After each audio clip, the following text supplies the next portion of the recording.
आणि एक मोठी बातमी आणखीन हाती येते। नागपूरमधून राज्य पीक विमा योजनेत मोठा घोटाळा झाल्याचा आरोप करण्यात येतोय। थोडक्या नाही तर 13,190 हेक्टरचा बोगस विमा भरला गेला असा दावा आमदार सुरेश धस यांनी केला आहे। गेल्या काही दिवसांपासून याच संदर्भात त्यांनी विविध लोकांच्या भेटी घेतल्या। प्रामुख्याने राज्याचे मुख्यमंत्री, उपमुख्यमंत्री यांनाही आमदार सुरेश धस भेटले होते। एकट्या बीड जिल्ह्यात प्रचंड मोठा कृषी विमा घोटाळा झाल्याचा दावा त्यांनी केलाय। परळी पॅटर्न म्हणत त्यांनी धनंजय मुंडे यांच्यावरही निशाणा साधलाय। राज्यात पीक विमा योजनेत घोटाळा झाल्याचा आरोप आमदार सुरेश धस यांनी केलाय आणि या घोटाळ्यातली माहिती त्यांनी थोड्याच वेळापूर्वी पुराव्यानिशी सभागृहात मांडली आहे। 13,190 हेक्टरचा बोगस विमा भरण्यात आला अशी माहिती त्यांनी दिली आहे। परळीचा नवीन पॅटर्न है अध्यक्ष महोदय। प्रधानमंत्री पीक विमा योजनेचा परळी पैटर्न, ये पैटर्न सब तरफ लागू करो, ऐसी विनती मैं देश के प्रधानमंत्री जी से जाके करने वाला हूं। लवकरात लवकर वेळ घेतो मी अमित भाई शहांची आणि माननीय देशाचे प्रधानमंत्री मोदी साहेबांची। ये जो परळी का पैटर्न है, पहले सबसे पहले गुजरात को लगाओ। जिल्हा स्तरीय समिती अध्यक्ष महोदय, कलेक्टर त्याचे अध्यक्ष आहेत, जिल्ह्याचा कृषी अधिकारी त्याचा सचिव आहे। ज्या ज्या जिल्हास्तरीय समित्यांनी याच्यामध्ये दिरंगाई दाखवली असेल, अध्यक्ष महोदय मुख्यमंत्र्यांना मी विनंती करतो, माननीय मुख्यमंत्र्यांच्या सगळ्यात जवळचे मंत्री इथं बसलेले आहेत अध्यक्ष महोदय, बरं का, एका इथं पुढच्या बाकावरती बसलेले आहेत, त्यांना माझी विनंती अध्यक्ष महोदय, याच्यावरती कारवाई झाली पाहिजे। जिल्हास्तरीय समित्यांनी जर गुन्हे दाखल केले नसतील तर त्यांच्यावरच गुन्हा दाखल झाला पाहिजे। तिकडे नागपूरच्या विधान भवनाच्या बाहेर विरोधकांनी जोरदार आंदोलन केलं। बनावट औषधांच्या मुद्द्यावरून विरोधक आक्रमक झाल्याचं पाहायला मिळालं। हातात बॅनर घेत नकली सरकार, नकली औषध अशी घोषणाबाजी या विरोधकांनी केली। शासकीय रुग्णालयात बनावट औषधांचा पुरवठा करण्यात आल्याचा धक्कादायक प्रकार समोर आल्याचा दावा विरोधकांनी केलाय। विरोधकांनी सरकारला धारेवर धरलं। सभागृहात सुद्धा याबद्दल प्रश्न विचारत चौकशीची मागणी करण्यात आली।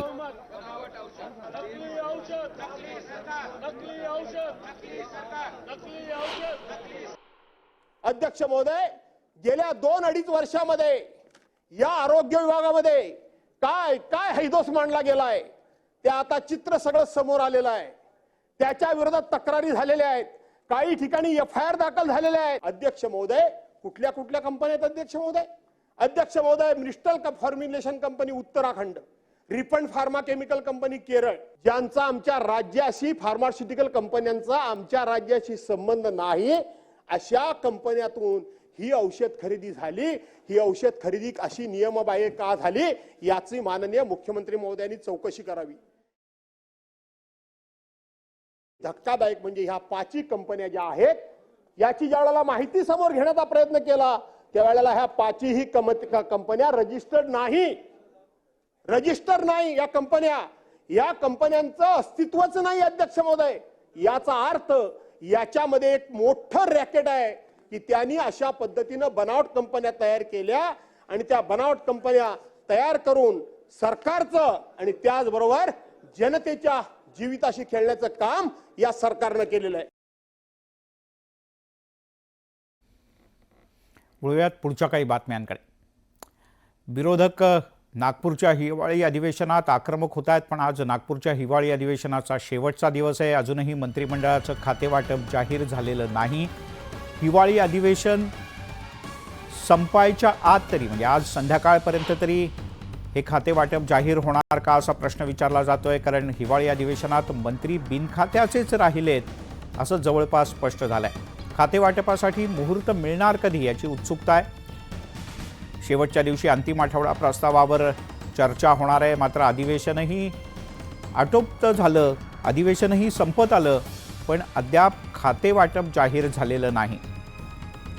अधिवेशनाच्या पूर्वसंध्येला 15 डिसेंबरला तब्बल 22 दिवसांनी म्हणजे सरकार स्थापन होऊन 22 दिवसांनी मंत्रिमंडळाचा शपथविधी झाला. त्यानंतर 2 दिवसात खाते वाटप जाहीर केलं जाईल अशी घोषणा मुख्यमंत्री देवेंद्र फडणवीस यांनी केली होती. पण आता 21 डिसेंबर उजाडला तरीही मंत्रिमंडळाचं खाते वाटप जाहीर झालेलं नसल्यानं महायुतीत सर्व काही आलबेल आहे ना अशी चर्चा सुरू झाली आहे.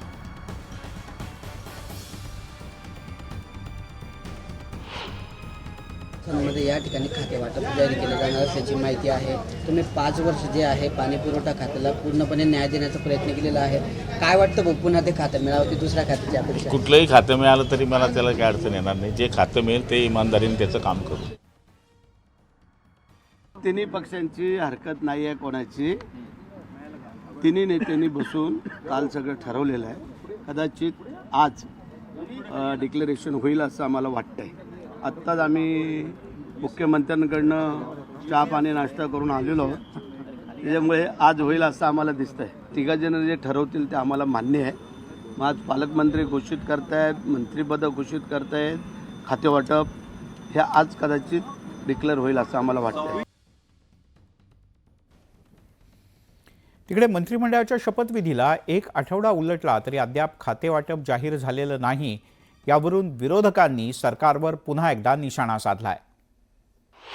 आज राज्याच्या मंत्रिमंडळातही सगळ्या ज्या काही घोषणा झाली, मंत्री झालेत, नागपूरमध्ये झालेत आणि बिचारे अजूनही पोटपोल त्यांना मिळालं नाही. त्यांना काही कळतच नाही की आम्ही नेमकं काय आमचं मंत्रीचं काम आहे की नाही आहे. बिनपगारी सध्या आता त्यांचं काम चाललेलं आहे.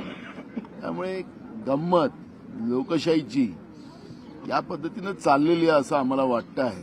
अखेर सरकार त्यांचा आहे, काय निर्णय घ्यायचा आहे. स्वतःच मुख्यमंत्र्यांनी सगळे खाते आपल्याकडे ठेवावं का आम्हाला वाटतं काय करायचं तो त्यांचा. पण काय होतं की लोकशाहीची थट्टा आहे. आणि त्या मॅन्युअलमध्ये आपण पॅरोलच्या संदर्भातली जी काही नॉन ट्रान्सपरंट पद्धती होती ती काढून टाकली. म्हणजे कुठेही कुठल्या व्यक्तीच्या हातामध्ये त्याच्यामध्ये आपण असं ठेवलं नाही की त्याला वाटलं तर देता येईल, नाही वाटलं तर देता येणार नाही. तर त्याची एक ट्रान्सपरंट पद्धती तयार केली आहे. पण आता ज्या अमेंडमेंट्स आपण करतोय त्याच्यामुळे मला असं वाटतं की ज्या जगातल्या बेस्ट प्रॅक्टिसेस आहेत त्यानुसार आपली आता पेरोल देण्याची पद्धत ही यापुढे होईल. आपल्याला कल्पना आहे की अलीकडच्या काळामध्ये किमान कच्च्या कैद्यांच्या संदर्भात, अंडर ट्रायलच्या संदर्भात एक सर्वोच्च न्यायालय देखील भूमिका घेत आहे की कोणालाही जेलमध्ये टाकणं हे एक्सेप्शन ठेवा. म्हणजे बेल हे प्रिन्सिपल ठेवा आणि जेल हे एक्सेप्शन ठेवा. अशा प्रकारचं त्या ठिकाणी त्यांनी एक भूमिका घेतलेली आहे. आणि म्हणून ज्या काही आपण सुधारणा करतोय त्या सुधारणा जास्तीत जास्त मला असं वाटतं की ज्याला आपण मानवाधिकार म्हणतो त्या मानवाधिकाराच्या अनुषंगाने केलेल्या त्या सगळ्या भूमिका आहेत. त्यांनी या ठिकाणी जो विषय मांडला विशेषतः याच्यामध्ये सगळ्यात महत्त्वाचं आहे की आजही आपला स्त्रियांचा वेगळा भाग असतो, पुरुषांचा असतो. पण हा भाग करताना स्त्रियांच्या आवश्यकता याचा विचार कुठे आपल्या मॅन्युअलनी केलेला नाही आहे. किंवा तृतीयपंथी हा तर विषयच नव्हता. आता नव्याने या दोन्हीचा चॅप्टर समाविष्ट केला असल्यामुळे त्याचा एक वेगळा विचार हा या ठिकाणी केला जाईल. आणि जसं मी सांगितलं की आता आपण RFID सारखे सगळ्या गोष्टी वापरत असल्यामुळे फर्लोवर, पेरोलवर जे बाहेर गेलेले आहेत ते आपण सांगितलं तसं अशा घडल्यात घटना की मागच्या काळात घडली की बलात्काराच्या गुन्ह्यात आतमध्ये आणि पॅरोलवर जाऊन अजून काहीतरी विनयभंग केला. आता अशा लोकांना ट्रॅक करण्याकरता म्हणजे आपण पूर्वी इंग्लिश सिनेमामध्ये बघायचो की ज्याला बेल मिळायची त्याला RFID असायचं आणि त्याला ते ट्रॅक करायचं. तसं ट्रॅकिंग हे आता आपल्या इथे त्या कैद्यांचं असणार, त्यांचंच नाही.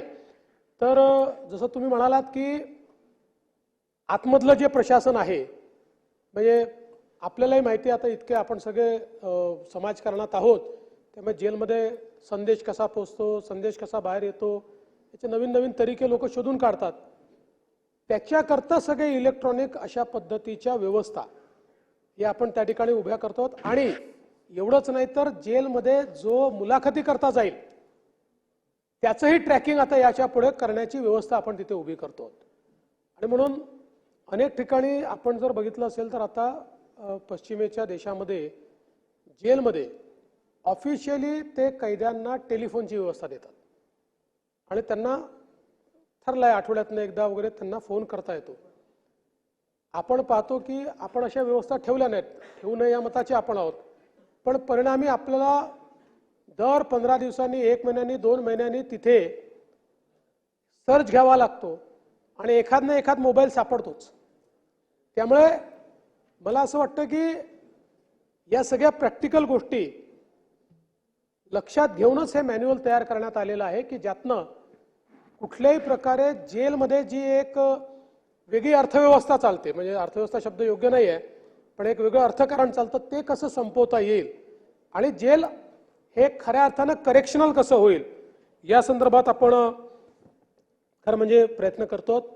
आपण सतीशजी जे जातीच्या आधारावर सांगितलं, आपल्या मॅन्युअलने ते आधीच काढून टाकलं आहे, त्याच्यामुळे आपल्याकडे आता तशा प्रकारची पद्धत आपल्याकडे नाही आहे. पण आपल्या सहित अनेक सदस्यांनी बाल सुधारगृहांच्या संदर्भात मात्र जो मुद्दा मांडला आहे हा खरोखर आपल्याकरता अतिशय चिंतेची बाब आहे.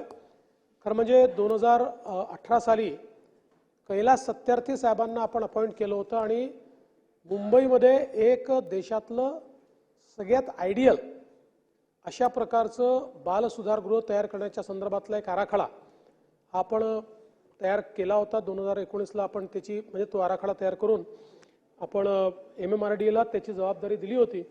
दुर्दैवाने नंतर सरकार बदललं, मग एक सरकार आलं, मग पुन्हा आमचं दुसरं सरकार आलं, पण या 5 वर्षात त्याच्यावर आपण कारवाई करू शकलो नाही, तो विषय मागे पडला. पण कैलास सत्यार्थीजींनी अतिशय सुंदर अशा प्रकारचं म्हणजे खऱ्या अर्थानं बालगृह हे बालकांकरता किंवा ते जे 18 वर्षाच्या आतले जे काही विधी संघर्षित बालकं आहेत, त्यांना गुन्हेगार नाही म्हणतात, विधी संघर्षित बालकं आहेत, त्यांच्याकरता करेक्शनल होम ते खरं असलं पाहिजे या दृष्टीनं तो आराखडा तयार केलेला आहे. मी सभागृहाला आश्वस्त करतो की पुन्हा त्याचा पाठपुरावा सुरू करून एक अतिशय आयडियल अशा प्रकारचं देशातलं बालसुधारगृह आपल्याला कसं करता येईल या संदर्भातला आपण प्रयत्न करू. अनेक वेळा आता हे जे काही बालसुधारगृह आहेत हे होम मिनिस्ट्रीच्या ऐवजी त्याच्यावर विशेष नियंत्रण आपलं महिला व बाल विकासचं आहे, कारण त्याला आपल्याला तुरुंग मानता येत नाही. त्यामुळे कधी कधी काय होतं की अशा प्रकारच्या याच्यात आता महिला बाल विकासमध्ये प्रायोरिटी दुसऱ्या गोष्टींना आहे, त्यामुळे कधी कधी अशा गोष्टी मागे पडतात. पण आता मला असं वाटतं की इट इज हाय टाईम आपल्याला त्याच्याकडे लक्ष दिलं पाहिजे. त्यामुळे या सभागृहाची जी भावना आहे ती भावना लक्षात घेऊन निश्चितपणे त्यानुरूप येत्या काळामध्ये आपण काम करू. आपण सगळ्यांनी ज्या सूचना दिलेल्या आहेत आणि मगाशी मी नार्वेकरजी आपल्याला जे विचारलं आपल्या कुठल्या जेलमध्ये जायचं आहे, कैदी म्हणून नाही विचारलं, आमदार म्हणून कुठल्या जेलची व्हिजिट करायची आहे मी सगळ्यांना विचारतोय. तिहार जेलची करायची आहे म्हणतात. तिहार जेलची व्हिजिट नाही करता येणार, तिथे मग तुम्हाला वेगळ्या पद्धतीने अल्काट्रासची ते आपल्याला ते घेऊन जाऊ शकतात असं नाही आहे. सॅन फ्रान्सिस्कोला वगैरे त्यांचं तुम्हाला जलवा माहित नाही आहे. पण माननीय सभापती महोदय, सभागृहाने ज्या सूचना केल्या त्या सूचनांचा निश्चितपणे अवलंब या ठिकाणी केला जाईल आणि म्हणून हो